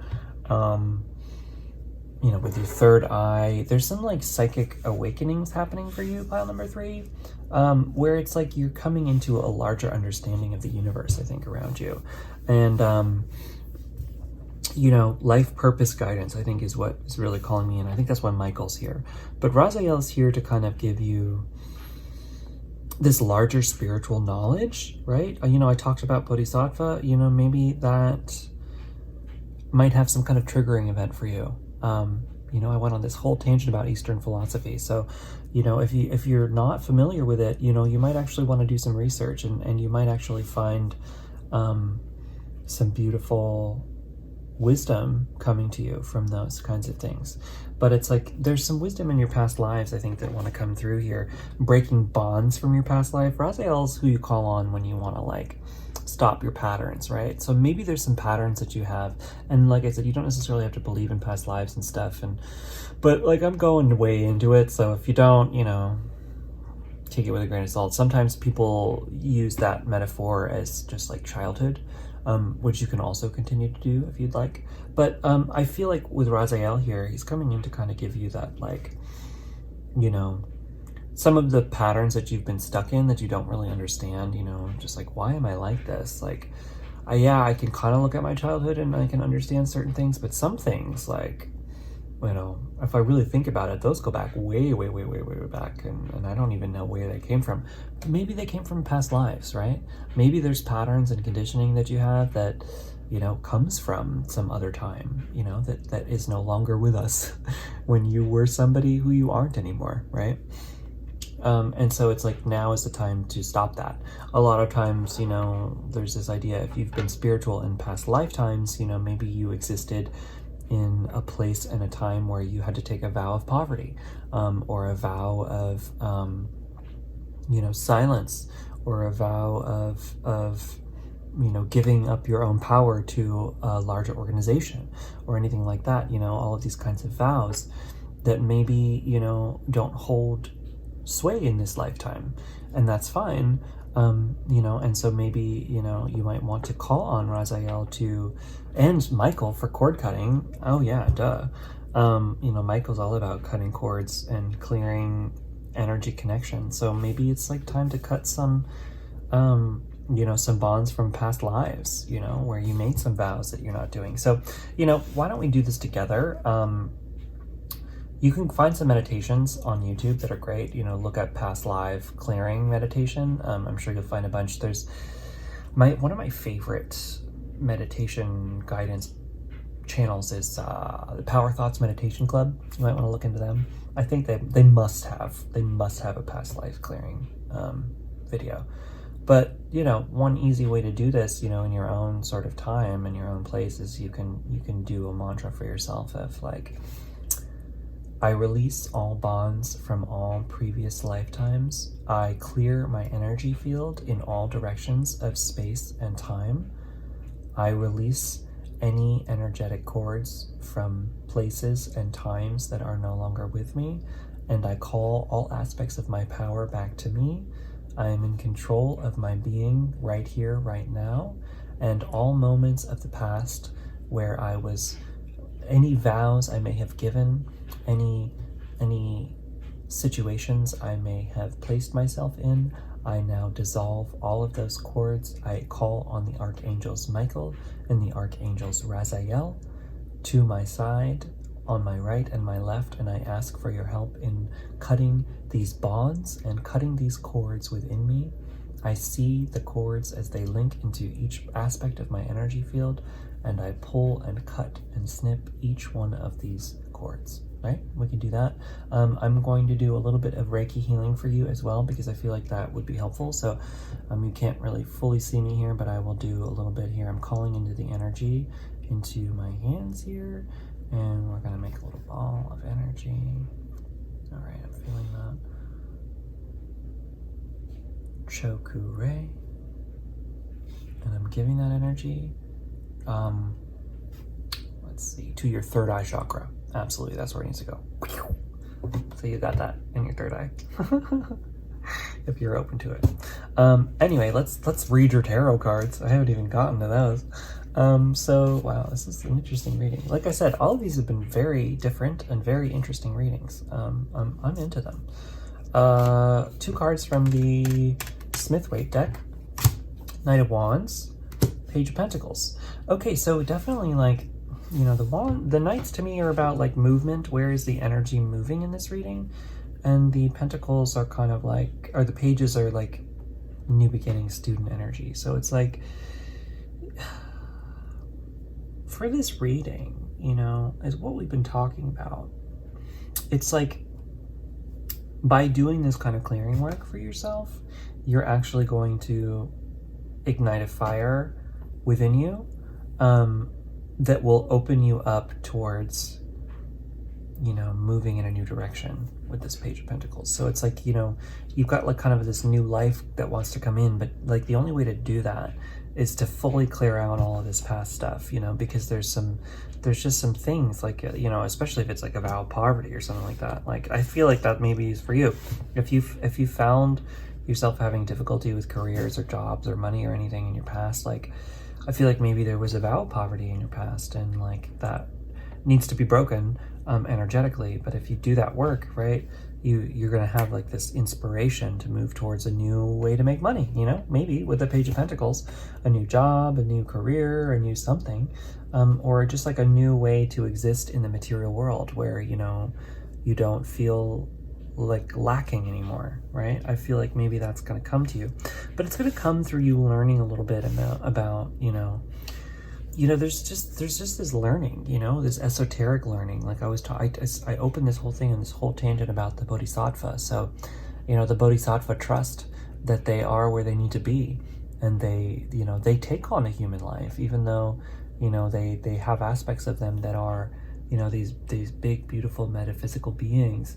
They also sometimes are human and have to live as a human. And so, even if you are this deeply spiritual person, and I think that especially if you've taken vows of poverty in spiritual convents or contexts, I think that maybe this deep spirituality is actually well within your wheelhouse and a part of you. And these esoteric knowledge and topics and things, I think, are going to help you. But I feel like at the same time, it's like now you are a human being in this lifetime, and each lifetime is unique. Even if we've lived multiple lifetimes, I think that personally I'm sure that I'm an old soul. I'm sure that I've lived on this planet for eons. I believe that. But at the same time, I am a 29-year-old person living in a city in America, and I have my own human life, and I have to learn how to be a person right here, right now. And I can probably pull deep on a deep level subconsciously. I'm sure I have pulled from past lives, I'm sure of it. But, this life is this life, and so I feel like for you, it's like, maybe some of the disconnect will be cleared a little bit by clearing this kind of backlog. It's like a backlog, it's like it's like you haven't cleared your cache in like 300 lifetimes or something, it's like it's bulking everything up, and so it's time to clear your metaphysical cache, so you can be a little bit free to move in your physical world a new way, in a different way, in a way that's going to be a little bit more open. I feel that for you. That's cool. Okay, you got 3 cards from the 1JJ Swiss deck, and we got the Jupiter card, which is the Hierophant in most decks. We've got the 2 of Pentacles, all about balance, and we've got the 9 of Pentacles. So yes, that's great. So, this Hierophant is kind of coming up with like more metaphysical knowledge coming in, like you need a spiritual teacher or something. I feel like it's Raziel here too. I think Raziel might be the one that's like the wizard one. There's one of them who's like a wizard who I'm getting super vibes from this Jupiter card. But maybe you want to work with Raziel actually as a spiritual teacher, in the non-physical. Maybe he can help you come to a better understanding of certain esoteric knowledge that you might need, that may actually help you through things. And I would highly recommend working with him, and working with Michael too, because Michael's in here. Archangel Michael is, I think I work with him the most. He's probably the most well-known of the archangels. I think he's the one who's like mentioned everywhere, him and Gabriel. But like, he can be there to help protect you and help move you forward, and and cord cutting, he's great for that. So yeah, with this 9 of Pentacles here, like that's all about you being on your own in your own private garden, basking in the finer things of life, being abundant, and not being in lack, having everything you need. I feel for you that is kind of where you're going. I feel like that's coming to you, should you choose to accept it, right? Like that's like the optimal you, like that's where you're destined to be, is like that, you being totally and completely self-sufficient, living with all of your needs met, not being in lack at all, like that's where you're going. That's where you're supposed to be. And in order to get there, I think you have to do a little bit of past life work, of like clearing some things, and also coming into a sense of balance. With that 2 of Pentacles, it's all about juggling and like being in a sense of total balance in life. Like I feel like by doing that, you kind of set yourself up for success, right? And so it's like kind of like you're being encouraged to take some moves to move yourself in that direction, and it might take looking at the world in a whole new way. and being open to doing that, you know, being open to forming a new perspective on money and on the world and on the physical world, and you know, maybe thinking about people who have money differently if you don't have money, you know. You know, it's important to remember that money is a tool. It's a technology, just as any other technology that human beings have invented. It's what you do with that tool that matters. And, you know, we happen to live at a time in an era where people have done a lot of really awful things with money, and so we can have a negative association with it. But it's important to remember that it's a technology, and technology is neutral, right? Think about this. When the first airplane took off in the 1890s at Kitty Hawk, South Carolina, something like that, right? The Wright brothers. You know, it was around like 10 years later, the first airplanes were being used in World War I as bombing machines, right? So like you had this tool, right? Flight, aviation is a tool. It was being used as a war machine and killed many, many people, and that was terrible. But then you look at like how transformative aviation was in travel, and now human beings can get anywhere on this planet, you know, and move from place to place seamlessly. And, you know, that's an incredible advancement in humanity for, I would argue, for the good, right? Even if, you know, environmentally it's not that great right now, but we're going to work on that. I believe that, and we'll find a way to make it work. But so, like I said, it's a technology. It's how you use it, and not it itself that is inherently evil. And I think that maybe, you know, maybe that's a relationship that you need to learn for about money, right? That, you know, having money doesn't mean that you're going to do bad things with it, right? You know, gaining wealth doesn't mean that it will corrupt you into becoming a terrible person. You know, the more enlightened, whole spiritual people who gain money on this world, you know, the more, unfortunately, money is influence in a lot of situations. But, you know, if you gain that money and have that kind of influence, if you use it for the good, you know, if you do that, then you are adding a benefit to this planet, you know, and you know, remember, the money is the tool, right? Money is a tool. It's not the ends, it's a means. And so that's just, I think that, you know, learning how to see it from that perspective may actually help you, so you don't have any subconscious, you know, associations with money or wealth where, you know, where that's the case. So your final tarot cards come from the Wild Unknown deck, and we've got the Mother of Cups, which is the Queen of Cups in most decks, and we've got the Daughter of Swords, which is the Page of Swords in most decks. So that's kind of interesting too. We've got two distinctly feminine energies coming in now, where we started with the Archangels as two distinctly masculine energies. So I kind of like that, you know, it's that balancing energy is really coming in here as well. So, you know, on the flip side of things, we have this sort of receptive energy coming in, where it's like being open to a new way of seeing the world. Pages are like this new journey. So that's just reiterating the page mentality that I was talking about, you know, learning how to see things from a new perspective, being open to a new perspective, I think is really going to help you through this.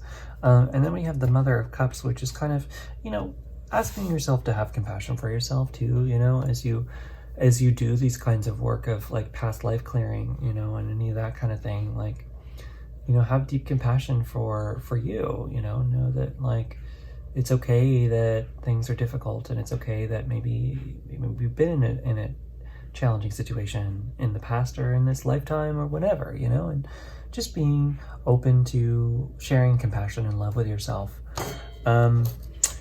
So finally, we have two oracle cards. We'll start with the Shamanic Healing Oracle, and we have Slow But Steady. Yeah, you know, I'm kind of feeling that too with that compassion card I was talking about. Like, you can take your time at all of this, you know, as you do this kind of working, as you do this perspective shift, as you do all of that. None of this has to happen overnight, I think, and it's important to remember that, you know. Go slow with it, you know, go slow with the changes, go slow with adapting and becoming, you know, a new coming into a new way of seeing, you know, all of that. Be really, you know, compassionate with yourself, really calm with yourself, really open with yourself, to do it in a way where, you know, you can take a while with this. Like, this could be your back burner, right? This doesn't have to be everything that's going on in your life in this moment, right? Like, you're living a busy life, I'm sure you're doing a lot. Like, let this be the side project, right? Like, it's going to take time, so don't feel like you need to devote all aspects of your being towards this, right? But you may want to do some kind of ritual of clearing, maybe calling in these archangels and doing an actual clearing ritual. Like I said, look up that Power Thoughts Meditation Club and look to see if they have a past life clearing meditation. I'm sure they do. And you may want to do that because it could really help you. Your final card comes from the Healing with the Angels Oracle deck, and it's Retreat. Yeah, so take the time to do that too, you know, like take some time, set it aside and do this work. And you might need to do a couple sessions, right? And it might need to be a thing where you do it like, I'm going to do it on the full moon. I'm going to do a past life clearing for the next 4 full moons, you know, something like that, where it's like a 4-month process. And I do the clearing on the full moon, and on the new moon, I set the intention to release my past life, right? On the new moon, set the intention, I intend to release all aspects of my past life.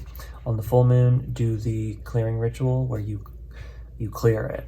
And then on the new moon, you do it again. And on the full moon, you do the clearing. You maybe do that meditation online, you know, and then you do that sequence over a session of 4. I'm feeling 4, you know. Let's see. If you were to do that, I'm going to roll the dice. How many sessions should you do of that clearing if you're going to do it on the full moon, new moon cycle? 1. Okay, well, that die says 1. So maybe, you know, maybe you only need to do it once, but I don't know. I was feeling more than that. Let's roll this one and see. Oh, that says 6. So, you know, do whatever number resonates for you. Take it as it resonates.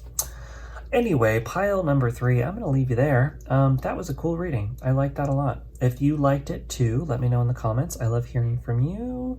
And if you're new to the channel, please subscribe. It really does help.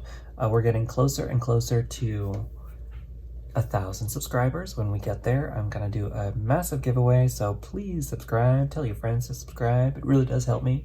And if you would like a private reading with me, if you want to get more specific into any of this, or you want to talk about something else, I do private readings. They're on my website at junodrum.com. And I got a little web store up there too, where I'm selling some patches and some cool things. So you can check out all my content there. And I will see you later. Thanks for tuning in. Have a wonderful day. Pile number 3.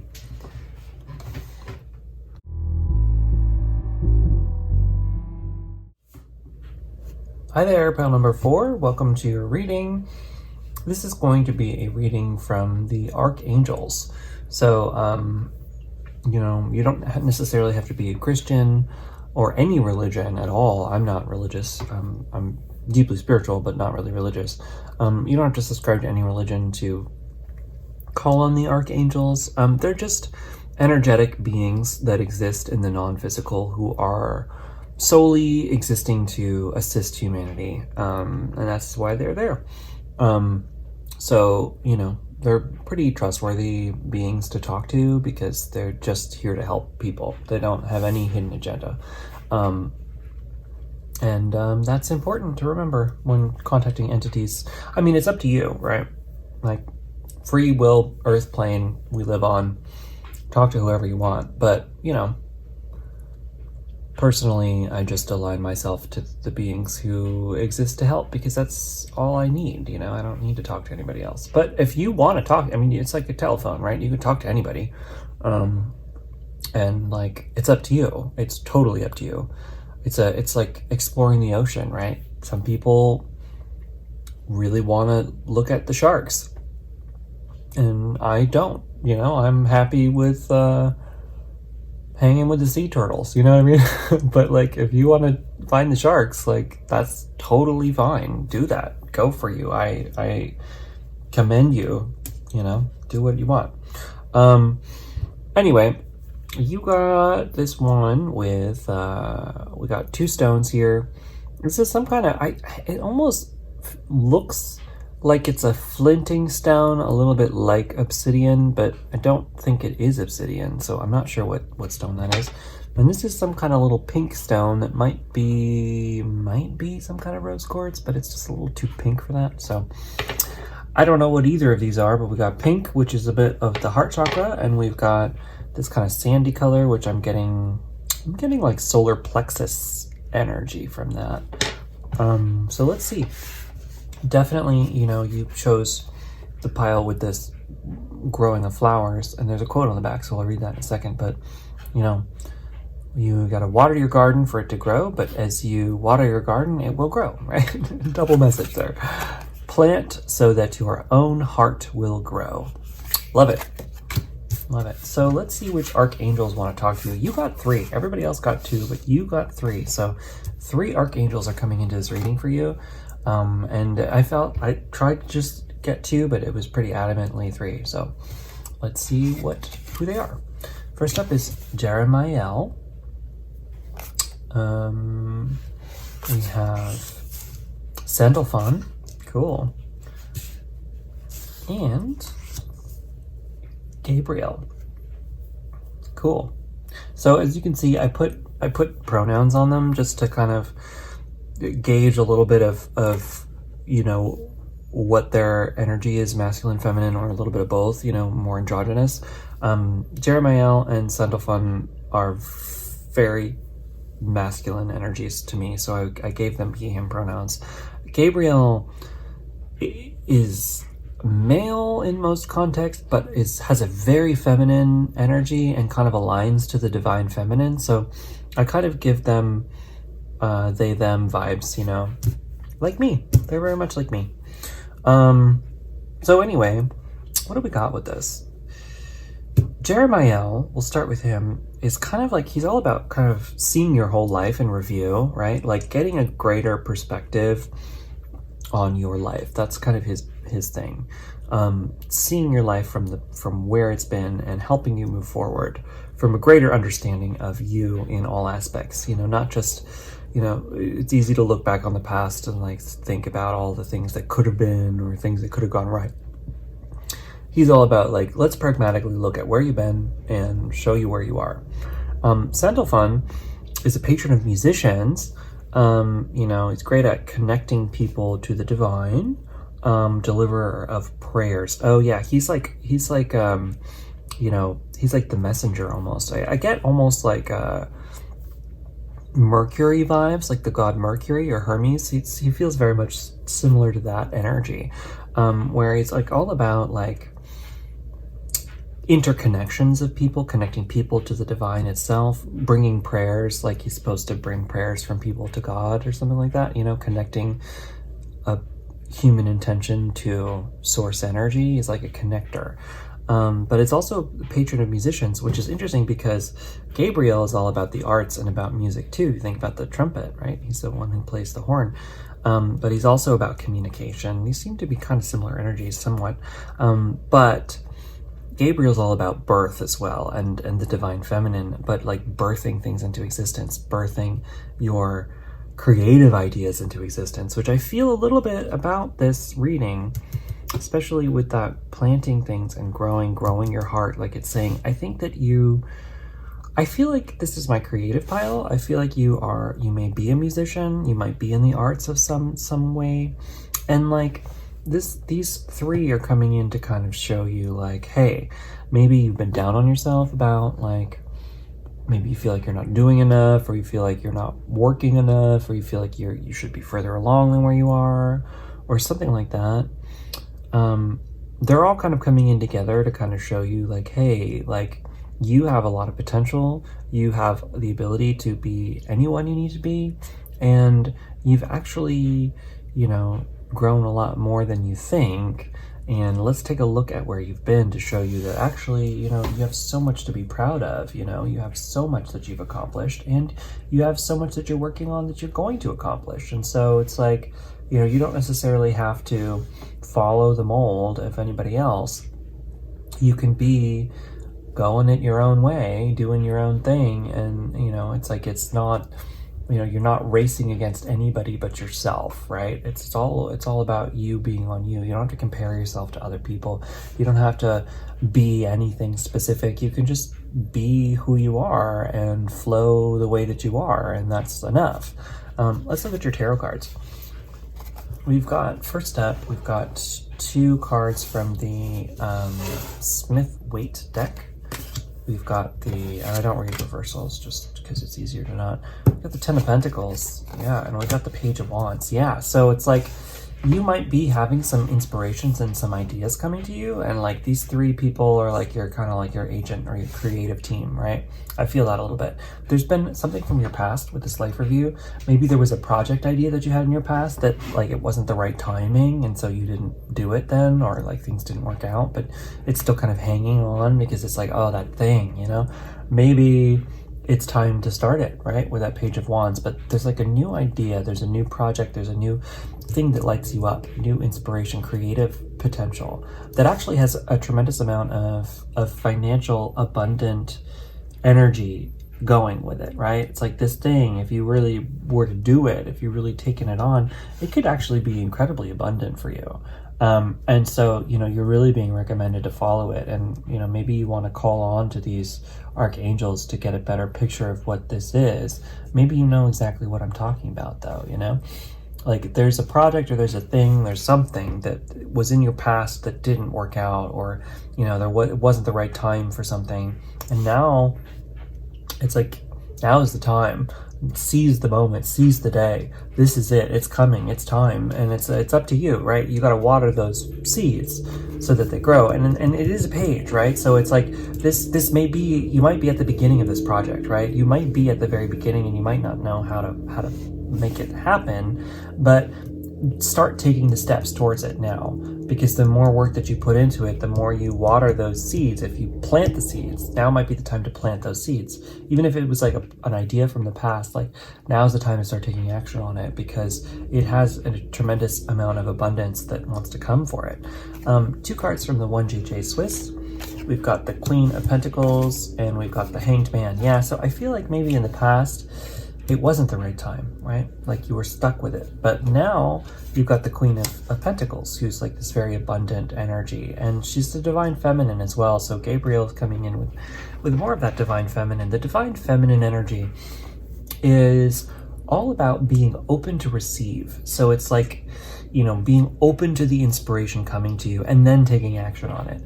Being open to the idea and then putting in the work to manifest it.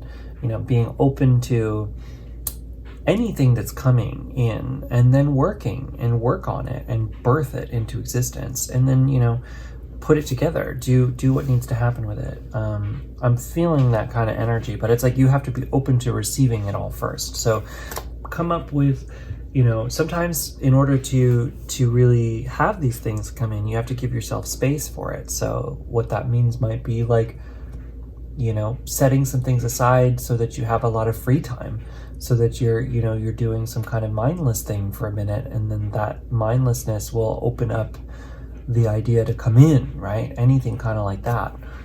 Next up, we have your final 2 tarot cards come from the Wild Unknown deck.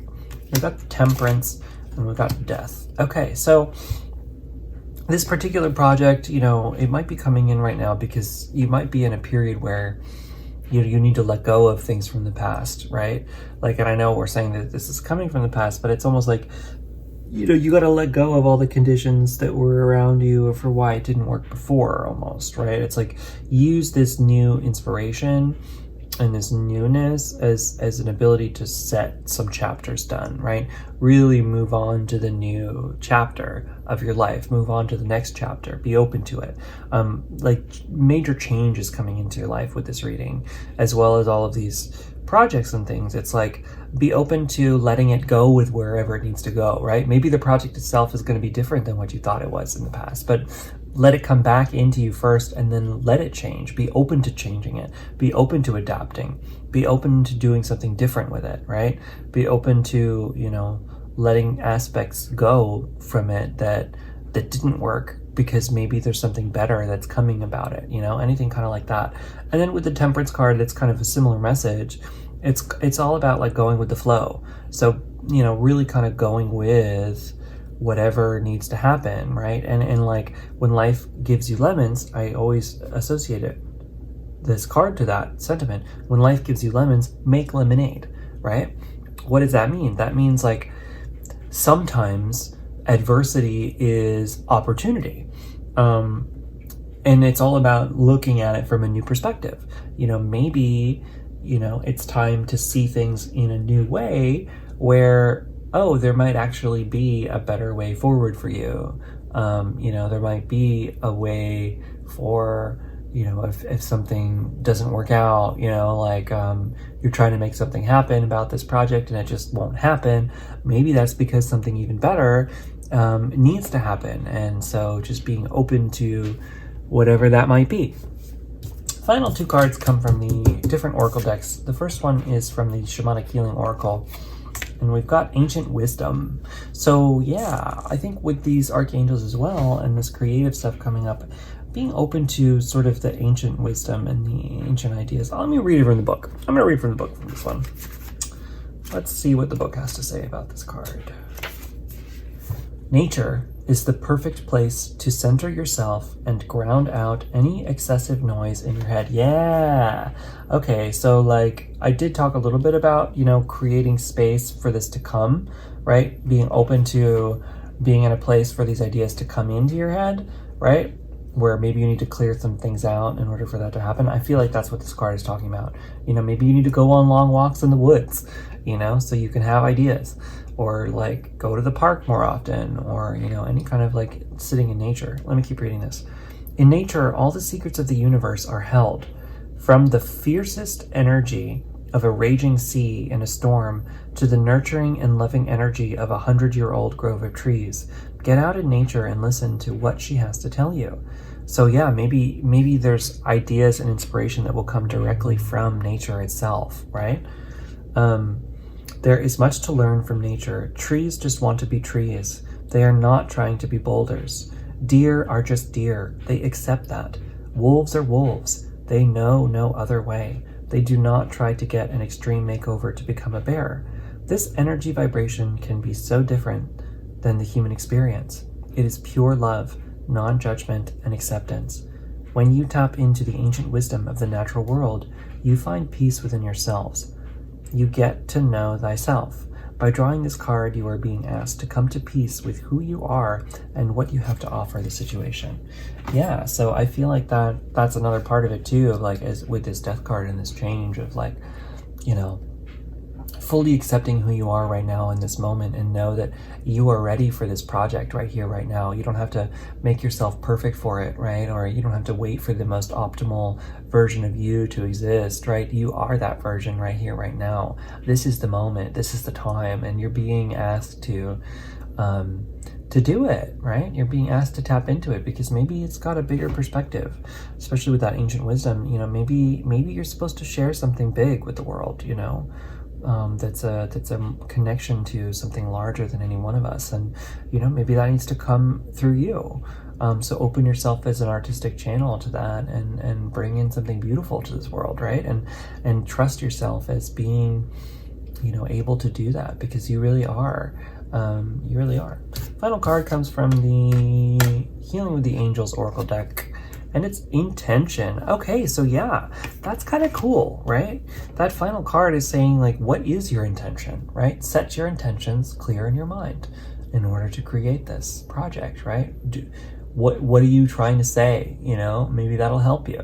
You know, what are you trying to make? What are you intending? You know, what energy are you trying to put out there? What is your message? What is your art? What is your inspiration? Allow that to help you move through all of this, and allow that to help guide you as you set off on this journey to create whatever you're trying to create. So anyway, pile number 4, I'm going to leave you there. Let me know in the comments what you think of this reading. I love hearing from you. If you are new to the channel, please subscribe. It really does help. Once we get to 1,000 subscribers, we're still in the 800s right now, but when we reach 1,000, I'm going to be doing a big giveaway with lots of fun stuff for people. So please subscribe, tune in for that. And yeah, If you want a private reading with me, they are available on my website. You can find that at junodrum.com. And yeah, other than that, we are all set. I hope you have a wonderful day, and I will see you later. Bye!